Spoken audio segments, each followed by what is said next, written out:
The next place where most companies forego margin is breakage.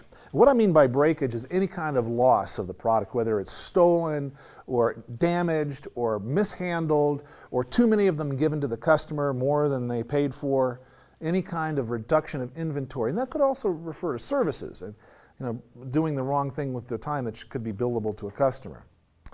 And what you need to do is watch very carefully over your inventory. A great way of doing that is video surveillance. Now with IP cameras that you can plug into the internet, you can be alerted if something is happening to your inventory and have a zero tolerance for any kind of theft.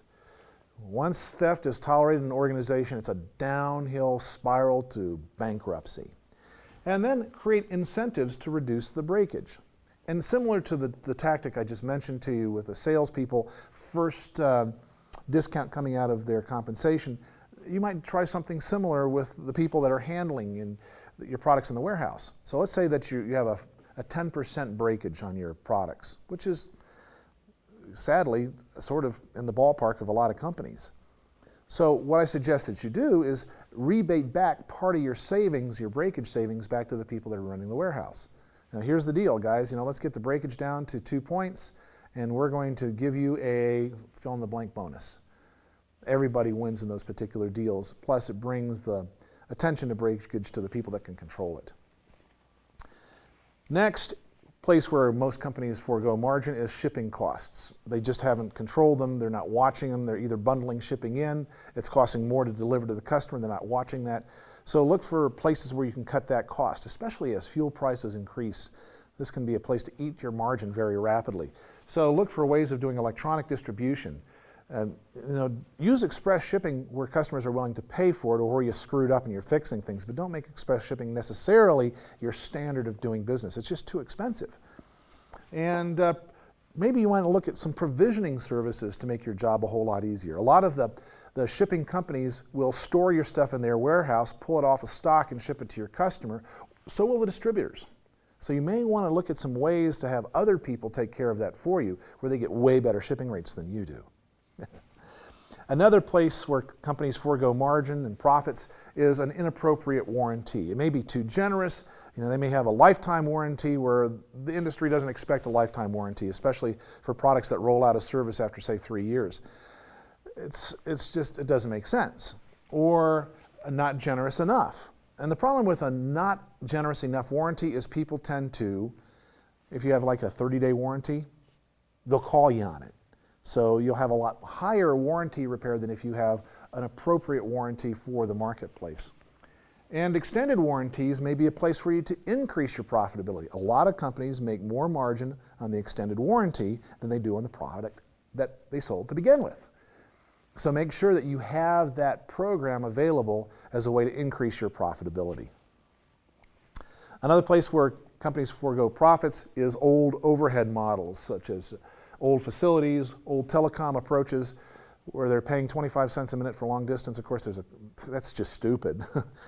Versus using some sort of voice over IP process or other methodology of taking care of the telecommunication rates, or shipping, or even personnel, having the wrong people in the wrong place, or where they should be using contractors instead of employees.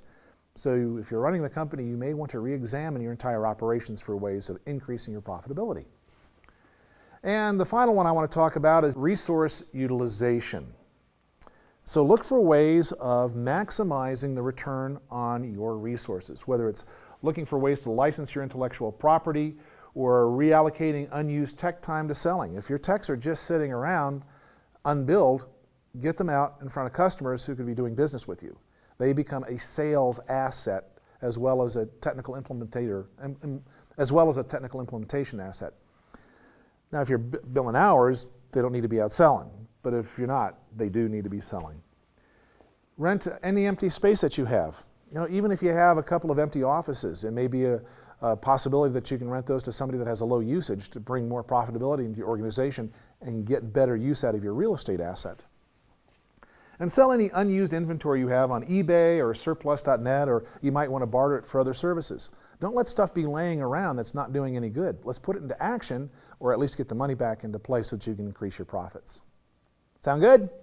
Yeah, I thought so. And Another place where most companies forego profits is a lack of staff confidence. The problem is if your staff doesn't have confidence about what you're selling and delivering, they're more likely to discount it without being asked. If they're confident about what they're selling, they'll illustrate that confidence, increase the perceived value of what you're selling, and your customers are going to be way more likely to pay your price. So some of the ways of taking care of this is rotate the training. You probably have training classes in your organization. You do have training classes in your organization, don't you? I mean, you're not just relying on me to do your training. Hopefully you're doing some training internally as well. I mean, rely on me for this kind of stuff, but you're going to have internal processes and procedures and product knowledge that you're going to need to bring into your staff. And you need to be having regular training classes to increase their confidence. Well, don't have just one trainer do all that. Rotate through the staff who gets to train every week. And the benefit to that is everybody gets way better. Now, the toughest audience on the planet is peers. And these people are going to work hard to create the training program that they will then deliver, and they're going to know it. The best way to learn a product is to teach the product. So rotating the trainer also makes it one less thing that you have to do if you're the boss. Yeah. And then create a wall of fame. Anytime that you get hero letters from your customers, take them down to the office shop and blow them up huge poster size and line your walls in your break room or your cafeteria or your office with these hero letters, letting everybody know that you really appreciate and you recognize their contributions to the success of the company. And do buddy calls with your salespeople. So you take a senior person and you take a junior person, they go out and make calls together. So the senior person can instill confidence in the junior person, and the junior person can instill product confidence in the senior person that hasn't had enough time to learn the new product. So everybody wins in this particular way. Buddy calls, great way to do training and increase confidence. So you really don't want to run across people like this. Mr. Colton, do we stand behind our products? You don't want that to happen. Of course we do. And that brings us to the end of this segment of Increase Your Profits. For more, move on to the next segment. I'm Mark Smith with Expert Partner University.